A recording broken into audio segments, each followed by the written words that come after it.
name's Steve Cramp, and I'm the proud owner of a 1973 Triumph Hurricane. I've had this bike now for probably 5 years. I bought it out of California. It was they are a very rare collector bike. They only made just over 1,100 of these things, and I've been looking for one for quite a few years, and I found it in California. It's all original. I have done a lot of tidying up, but the whole bike is original. So what you see is what came out of the factory in 1973.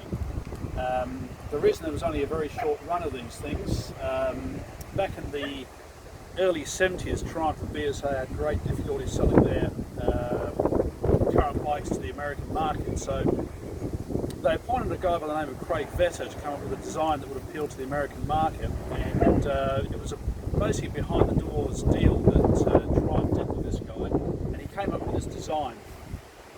And the reason it was only made for 1 year is because the noise regulations in America was such that it actually wouldn't meet the noise regulations towards the end of 1973. So they just stopped production, and obviously Triumph and BSA were going downhill at that stage anyway, so that was one of the main reasons. So anyway, they then turned into becoming a very rare bike, and people would buy them for put them in boardrooms and on displays, and I've actually had this one in my lounge room. But they're a great fun bike. They're quite unique. They sound different. They're a triple cylinder engine, 750cc.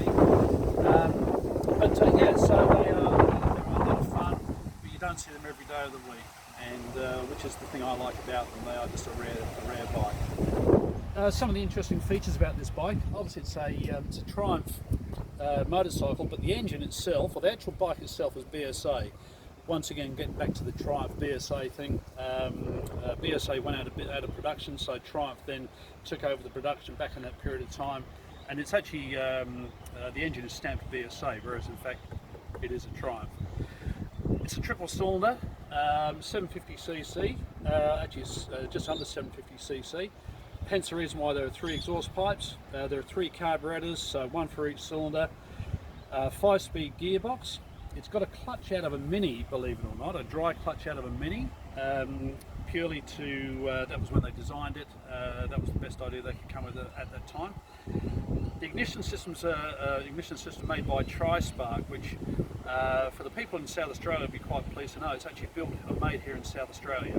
Steve Kelly from Tri-Spark, he's been building the ignition system for these bikes for many years. He also does them for Nortons and all sorts of stuff, but this has got a Tri-Spark ignition system, which is the only thing that's non-standard.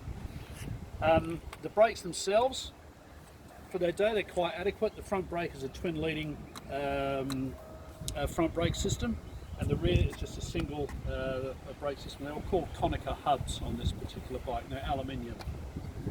The wheels are aluminium. They're Baroni aluminium rim, which are again standard production on this bike.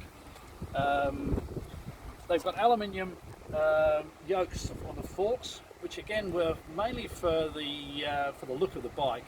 They do have a tendency to crack, and you can get later still aluminium, but aftermarket ones, which are a lot stronger, but these are all original.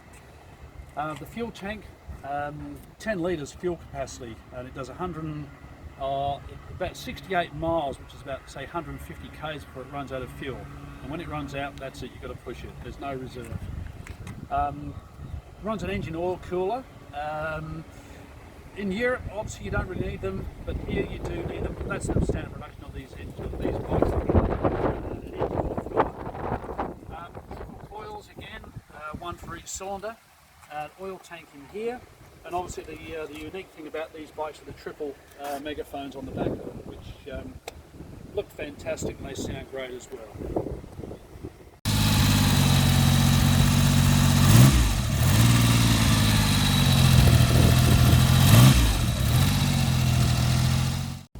Okay, so why am I in the Beta Birdwood this year? I always do the Beta Birdwood. I've got a couple of bikes that conform to the year regulations, but it's the first time I've actually run this one in the Classic. I've been fairly busy in other areas at Classic, so it's the first opportunity I've had to run this one. and I've also decided to put it in the concourse. Again, it's a bit of a unique bike, and let's just see how we go. So really looking forward to it, and I'm sure it'll be a great day.